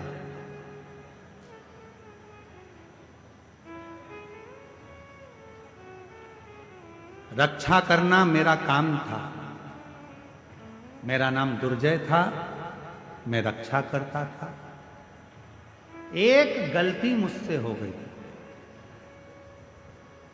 ना तो मैं कभी शंकर का उपासना करता था, ना कभी मैं मंदिर शिव जी के गया, ना कभी मैंने शंकर का भजन किया, ना कभी मैंने शिव की आराधना करी, ना साधना करी। और कोई अगर शंकर के मंदिर जाता था, शंकर को लोटा भर जल चढ़ाने जाता था या शिव की भक्ति कोई करता था, तो उसमें मैं अड़चन उत्पन्न करता था, उसको रोकता था, रोक रहा। मेरी जीजियों, मेरे जीजाओं, मेरी बेटियों, मेरे बेटाओं, मेरी माताओं, मेरे बुजुर्ग माता पिता, स्मरण करिएगा, तुम्हारे मोहल्ले में, तुम्हारे परिवार में अगर कोई शंकर जी को एक लोटा जल चढ़ा रहा है तो चढ़ाने दो। कोई शिव का भजन कर रहा है, करने दो। कोई शंकर की कथा में जा रहा है, जाने दो। उस पर टांट नहीं मारना, उसको ताना नहीं कसना, उसको ताने नहीं देना। इस बहन ने क्या लिखा, इस बहन ने इस पत्र में लिखा ना कि मेरे जब 22 साल की लड़की मेरी चली गई तो लोगों ने ताना देना प्रारंभ करा। आप कहते हो कि शंकर के मंदिर जाओ, मैं शिव जी के मंदिर जाना चालू करी और मेरे गांव के लोग, मेरे मोहल्ले के लोग मुझे ताना देने लगे। बताओ, 22 साल की लड़की चली गई और ये मंदिर जा रही है, शंकर के मंदिर में जल चढ़ाने जा रही है। निवेदन है, कोई ताना मत दीजिए, कोई अपशब्द मत कहिए। क्यों? तुम तो ताना दोगे, पर उस ताने का जवाब जो दुखी है वो कभी नहीं देता। उस ताने का जवाब तो जिसका वो भजन करती है वो देता। गांव के लोग कहते थे 50 वर्ष की अवस्था होने वाली है, क्या क्या औलाद होगी? क्या वो 22 साल की लड़की वापिस आएगी? पर उसके यहां देर है, अंधेर नहीं। और वो जब कृपा करता है तो छप्पर फाड़ कर दे देता है। जब क्या हो सकता है, क्या दे सकता है? मेरा नाम दुर्जय था, ब्रह्म राक्षस कह रहा है मेरा नाम दुर्जय था। कोई मंदिर जाता था तो ताने देता था, कोई भगवान के भजन में जाता था तो उसको ताने देता था। मंदिर जाने के लिए मैं उनको रोक लेता था, कह देता था क्या करोगे मंदिर जाकर, क्या रखा है शिव पुराण में, क्या करोगे शंकर की कथा सुनकर। ऐसे तो बहुत आते बहुत जाते, दिन रात मैं शंकर की निंदा, मंदिर की निंदा, शिव पुराण की निंदा, शंकर के भक्त की निंदा दिन भर करता था। आखिरी में मेरे शरीर में एक रोग लग गया और वो रोग इतना बढ़ता चले गया। एक रोग के साथ दूसरा रोग लग गया, दूसरे रोग के साथ तीसरा रोग लग गया। जो शिव की निंदा करता है, भगवान शंकर या भगवान शंकर के भक्त की अगर कोई निंदा करता है, शिव महापुराण की कोई निंदा करता है, आखिरी का उसका शरीर बहुत बेकार हो जाता है। शरीर इतना बुरा हो जाता है कि घर के लोग भगवान से प्रार्थना करते हैं कि इसको उठा लो, भुगत रहा है, अब उठा लीजिए, अब मत रखो इसको संसार। शिव निंदा, देव ऋषि नारद ने शंकर भगवान की निंदा करी, बंदर का मुख लगा। भगवान विष्णु ने शंकर जी की निंदा श्रवण करी, घोड़े का मुंह लगा, हयग्रीव अवतार हुआ। शिव की निंदा जो करता है, आखिरी में उसको भोगना पड़ता ही है, भोगना ही पड़ता है। आप कथा में नहीं जा सकते, मत जाओ, पर किसी को यह मत कहो कि शिव पुराण सुनकर क्या करोगे, क्यों इनके चक्कर में पड़े हो, क्यों क्या करना, शंकर जी की कथा से क्या मतलब है, काय को जा रहे हो, क्या मतलब है, क्या रखा है शिव पुराण में, क्यों शंकर जी के मंदिर में एक लोटा जल चढ़ाना। शिव की निंदा करने वाले की गति आखिरी में ऐसी हो जाती है, ये हम नहीं कह रहे, ये दुर्जय की कथा, वामदेव मुनि की कथा कह रही है। दुर्जय कह रहा है कि मैंने केवल एक काम करा, जो शिवालय जाता था उसको ताने देता था, जो कथा सुनता था उसको अपशब्द कहता था, लोगों को मंदिर देवालय शिवालय से दूर करता था, लोगों के हृदय में भगवान के प्रति बैर उत्पन्न करता था। मेरे शरीर में एक रोग हो गया, वो रोग ने मुझे घेर लिया, आखिरी में वो रोग बढ़ता चले गया और मेरे प्राण छूट गए, मर गए। सारे भोग भोगे मैंने, जितने नरक के सब भोगे मैंने, आखिरी में भी नरक कम पड़ गए मेरे भोग भुगताने में, तो मुझे राक्षस बनाकर जन्म दे दिया और राक्षस बनकर मैं फिरता रहा। जब मैं राक्षस बनकर नीचे आ रहा था, उसी समय पर मुझे शंकर का गण नंदी मिला और नंदी से मैंने पूछा कि मुझसे बहुत बड़ी गलती हो गई, मेरा प्रायश्चित क्या होगा, मेरा शरीर कैसे छूटेगा, मैं इस राक्षस की योनि से कैसे छूटूंगा। तो नंदी ने कहा था, यदि कोई शंकर का भक्त तन पर भस्म धारण कर कर जा रहा होगा, उसकी भस्म तेरे शरीर से लगेगी और उसी पल तुम मुक्त हो जाएगा, उसी पल मुक्त। हमसे लोग कहते हैं, गुरुजी शिव महापुराण की कथा के पंडाल में जो लोग आते हैं वहां की मिट्टी को सिर से लगाते हैं, किसी को बीमारी होती है तो वहां लगा लेते हैं, आखिर इस मिट्टी में ऐसा है क्या। हम निवेदन करते हैं, इस मिट्टी में कुछ नहीं है, पर इस मिट्टी में इतना जरूर है। इतने शिव भक्त एक साथ बैठकर जब अखंड जाप श्री शिवाय नमस्तुभ्यम बोलते हैं और भगवान की कथा का रसतत्व ग्रहण करते हैं, तो वो मिट्टी भी चंदन बन जाती है, भस्म बन जाती है, तो जीव का कल्याण कर जाती है। उस मिट्टी में इतना बल हो जाता है, उस मिट्टी में।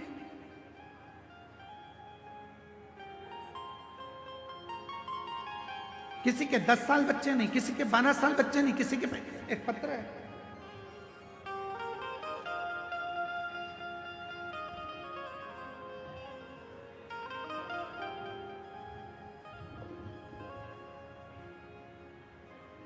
पाकुड़ झारखंड से निशा देवी, मेरा मोबाइल नंबर ये है, कहीं बैठी हो तो हाथ हिला सकती हैं। निशा देवी पाकुड़ झारखंड से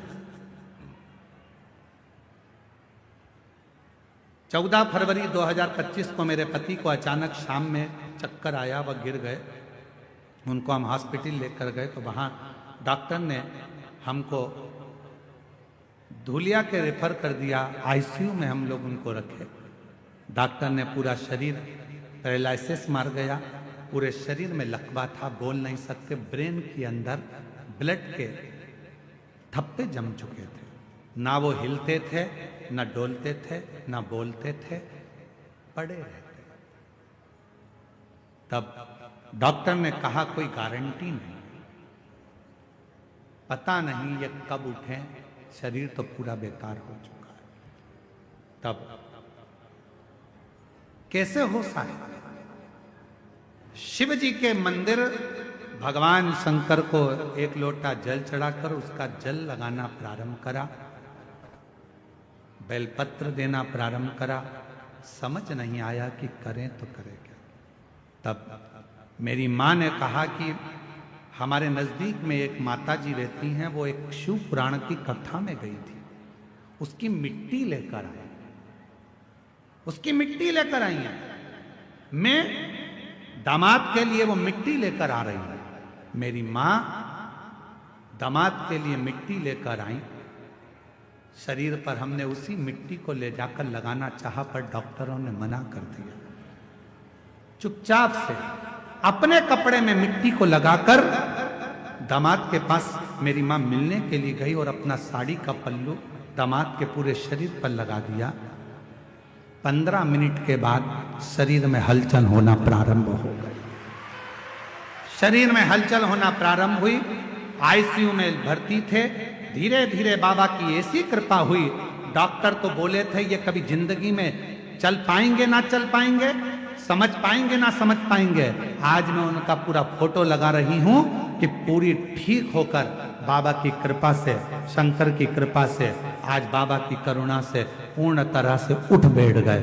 ये शिव क्या है, शिव की रज में क्या है, शंकर की कथा में क्या है, शिव महापुराण में क्या है, सीहोर के रुद्राक्ष में क्या है, कंकर शंकर की पूजा में क्या रखा है, कुबेरेश्वर धाम में क्या है, बाबा बैद्यनाथ की धरा पर। ये तो आपको बाद में मालूम पड़ेगा जब पूरी 7 दिन की कथा हो जाएगी। आप जब अपने घर जाओगे और घर जाने के बाद 3 महीने के अंदर मालूम पड़ेगा कि तुमने कथा में जो मांगा था मेरे बाबा ने तुम्हें दिया कि नहीं दिया। ये बाद में मालूम पड़ेगा। और फिर निवेदन करूं, जब तुम्हारे नजदीक में कथा हो तो पत्र लिखकर भेजने की तैयारी रखना कि मेरे बाबा ने मुझे जो मांगा था, मैंने बैद्यनाथ जी की धरा पर मेरे बाबा ने मुझे छप्पर फाड़ कर दे दिया। मेरे बाबा ने करुणा कर। यहां शिव महापुराण की कथा में बैठने के लिए विवाद मत करो, आगे बैठने के चक्कर में झगड़ा मत करो, समय मत निकालो। जहां जगह मिल जाए। हम क्यों इन साउंड वाले से लड़ते हैं? क्या हमको शौक पड़ता है कि हम माइक वाले से लड़ें झगड़ें, हम उनको चिल्लाएं? उसका केवल एक कारण होता है, हमको दिक्कत एक ही चीज की होती है कि आप इतनी दूर दूर से 500 600 किलोमीटर दूर से आते हो, धक्के खाकर आते हो, बड़ी मुश्किल से जगह मिलती है और आपको अगर सुनने को भी नहीं मिले तो हमारा भी दिल दुखता है, इसलिए हम इनको चिल्ला देते हैं। हमें शौक नहीं चढ़ रहा कि हम इनको डांटें चिल्लाएं। इनका भी फर्ज बनता है कि ये लाखों की भीड़ केवल सुनने के लिए आती है। महाराज तो दिखता ही नहीं है, नजर ही नहीं आता सीहोर वाला महाराज है कहां। केवल एक आस लेकर, विश्वास लेकर लोग यहां पहुंचते हैं और विश्वास के साथ हम भी कहते हैं कि मेरा कुबेरेश्वर बाबा इस बैद्यनाथ बाबा के दरवाजे से तुमको खाली नहीं भेजेगा, झोली भर कर जरूर भेजेगा। जो जैसी भावना लाया वो वैसा ही फल पाया, नहीं खाली उसे लौटाया, वो मन ही मन हर्षाया और कर दिया माला माल काशी वाले, लुटा दिया भंडार काशी वाले। वो जिस कामना से आप आए हो, जिस भाव से आप आए हो, जिस विश्वास के साथ आप आए हो, हमारे भरोसे नहीं, आप देवघर वाले के भरोसे आए, आप बाबा के भरोसे आए, आप हमारे भरोसे नहीं।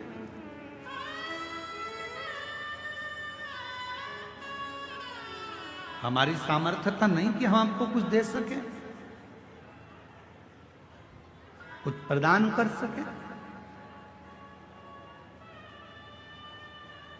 यहां कथा में उत्तर प्रदेश के कानपुर से लालू सोनी जी आए, ये बैठे हैं। एक बार हमने इनसे कहा, क्यों लालू भैया तुम रोज ग्रुपों में व्हाट्सएप पर बाबा की रोज थोड़ी थोड़ी कथा रोज डालते हो, लोग सुनते हैं, तुम्हारे को ऐसी भाव अंदर से कैसे आ जाता है? तो ये कानपुर वाले लालू सोनी जी कहते हैं, गुरुदेव हमको रात में शिव जी खुद ऐसी प्रेरणा दे देते हैं कि सवेरे बाबा की ये कथा डालना है और लोग सुनेंगे, जीवन में उतारेंगे और अपने आप उसका फल प्राप्त होगा। हम धन्यवाद देते हैं। शिव प्रेरणा खुद देते हैं, शंकर खुद प्रेरणा देंगे, आपको क्या करना है। राक्षस कह रहा है, ब्रह्म राक्षस कह रहा है मेरा नाम दुर्जय था, खूब निंदा करी मैंने शिव की, खूब अपशब्द कहे मैंने शंकर को, आखिरी में मेरा शरीर चले गया। जितने नरक होते हैं सारे नरक मैंने भोगे, उसके बाद भी मेरी मुक्ति नहीं हुई। तब मुझे राक्षस बनाकर भेज दिया। राक्षस बनने के बाद जब मैं आ रहा था मुझे नंदी दिखे। बाबा नंदी से पूछा कि मेरी मुक्ति कैसे होगी, तो कहा कोई शंकर का भक्त अपने तन पर भस्म लगाएगा, वो भस्म तेरे शरीर को छुएगी और वो भस्म तुझे राक्षस योनि से मुक्ति दे देगी।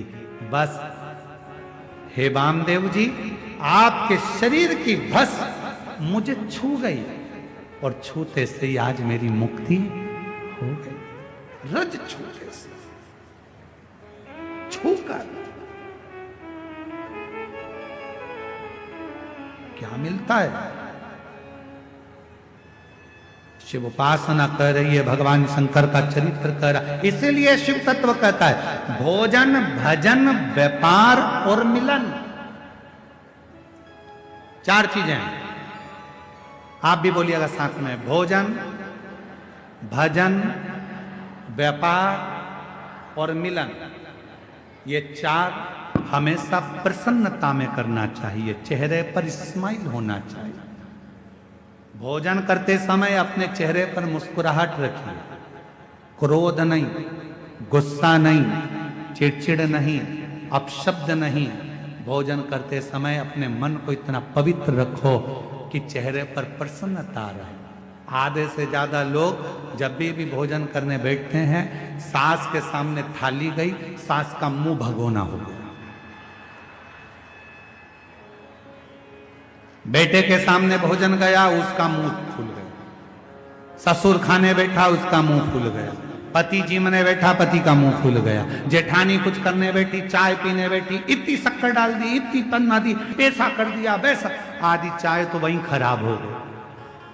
चाय वहीं खराब हो गई, स्वाद से बनाई थी, प्रेम से बनाई थी, बोलते सी बेकार हो गई, खराब। भोजन करते समय अपने चेहरे पर बोलो बोलो जम के स्माइल रखिए, मुस्कुराहट रखिए।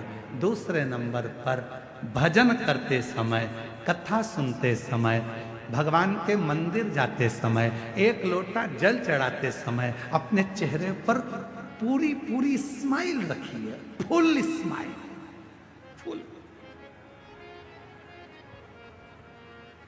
फोटो खिंचवाएं आप लोगों ने? अरे बोलो तो जम के खिंचवाएं फोटो। फोटो वाले के दुकान पर कितने भी तैयार होकर चले जाओ, फोटो वाले की दुकान पर कितना भी मेकअप कर कर चले जाओ, आखिरी में फोटो वाला जब फोटो खींचने खड़ा होता है, कैमरा लेता है, बटन दबाता है, बटन दबाते समय आपसे एक बात कहता है। जब आप सिर पे पल्लू डालकर बैठ जाती हो तब फोटो वाला बोलता है, माँ स्माइल प्लीज। बोलो बोलता है कि नहीं बोलता? क्यों बोलता है? तुम्हारे मेकअप से फोटो अच्छा नहीं आएगा, तुमने कितनी भी अच्छी हेयर स्टाइल बनाई हो उससे फोटो अच्छा नहीं आएगा, कपड़े कितने भी अच्छे पहने हो उससे फोटो अच्छा नहीं आएगा। फोटो यदि अच्छा आएगा तो तुम्हारे चेहरे की थोड़ी सी स्माइल से आएगा। तुम मुस्कुरा दिए, फोटो अच्छा,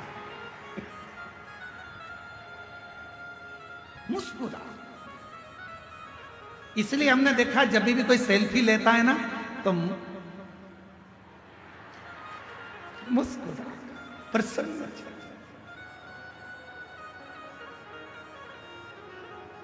एक बार कानपुर में कथा करने गए थे तो वहां एक बूढ़ी माता जी डंडा टेक कर, उनका फोटो वीडियो भी बहुत चला है, और अगर नहीं भी चला होगा तो हम आपको कभी भेज देंगे वो बूढ़ी माता जी का। वो बहुत बूढ़ी सी, सफेद बाल, हाथ में डंडा और कांपता हुआ शरीर, और वो हमारा हाथ पकड़कर बोली एक सेल्फी लेना है। है वो वीडियो तुम्हारे पास में? आज ग्रुप में डाल रही है सबके। एक बूढ़ी माँ, वो डंडा हाथ में और हमारा हाथ पकड़ के एक सेल्फी ले। अब मुंह में दांत नहीं, शरीर में आंत नहीं, हाथ धूज रहे।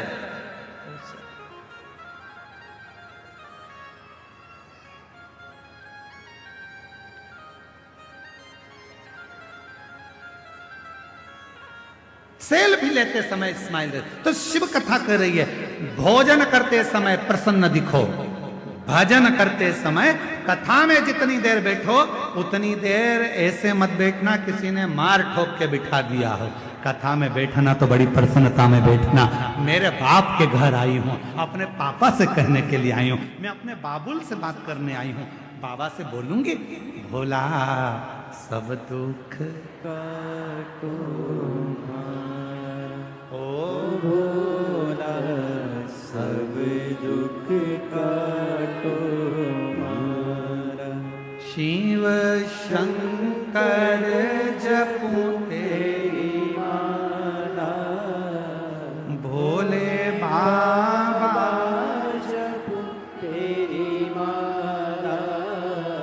ओ भोला सब दुख काटो मारा। अपने पिता से कहने के लिए आए, बाबुल से कहने। तो शास्त्र कह रहा है भोजन करते समय चेहरे पर प्रसन्नता रखो, भजन करते समय चेहरे पर प्रसन्नता रखो। और तीसरे नंबर पर है ऑफिस में, व्यापार करते समय, नौकरी करते समय, दुकान चलाते समय, व्यापार करते समय अपने चेहरे पर प्रसन्नता। कई लोग दुकान पर ग्राहकों को निभाते निभाते चिड़चिड़े हो जाते, चिड़चिड़। प्रसन्नता ऑफिस में काम करते समय चेहरे पर प्रसन्नता। और चौथे नंबर पर है मिलन। भोजन, भजन, व्यापार और मिलन। मिलन मतलब किसी से भी मिलो, आप यहां पर भी किसी से मिलो, आप कहीं पर भी जाओ, कोई से भी मिल रहे हो, उस समय पर तुम कुछ मत दे सको। कोई गुलदस्ता नहीं है, कोई माला नहीं है, कोई फूल नहीं है, मिठाई का डब्बा नहीं है, देने के लिए फल की टोकनी नहीं है, तो निवेदन है अपने चेहरे की प्रसन्नता दे दीजिए, उसको स्माइल दे दीजिए, वो भी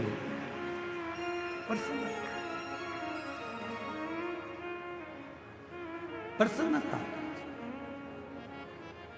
सती मैया ने बस अपने पिता से क्या मांगा था? माता सती अपने पिता से कुछ नहीं मांगी थी, केवल इतना ही मांगा था कि मेरे पति का सम्मान करो, मेरे पति का आदर करो। माता सती ने केवल इतना ही और कुछ भी नहीं।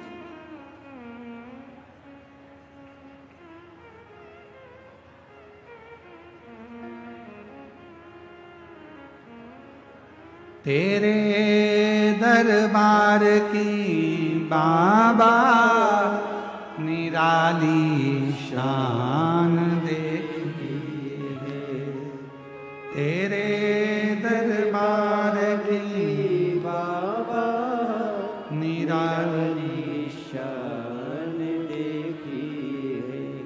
तुझे देते नहीं देखा पर झोली भरी देखी है। तुझे देते नहीं देखा पर झोली भरी देखी है। मुख दुनिया मोड़ेगी बाबा तू खेड़ा ना मोड़े।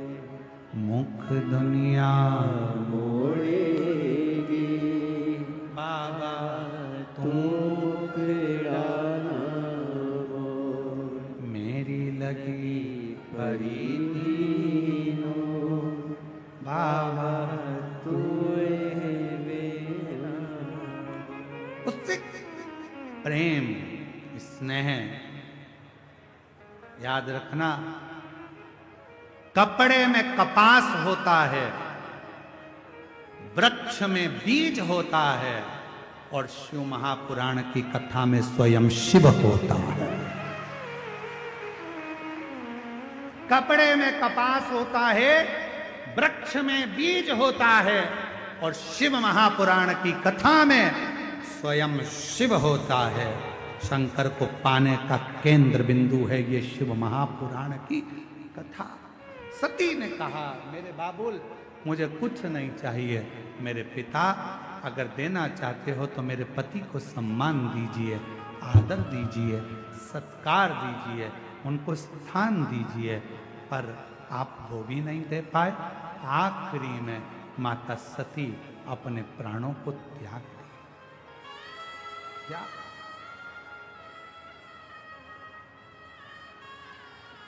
तन पर भगवान शंकर ने अपने कंधे पर माता सती के शव को रख लिया। कंधे पर वीरभद्र को उत्पन्न करा, दक्ष प्रजापति का शीश कटा, अग्नि में गिरा, बकरे का मुख बन गया। बकरे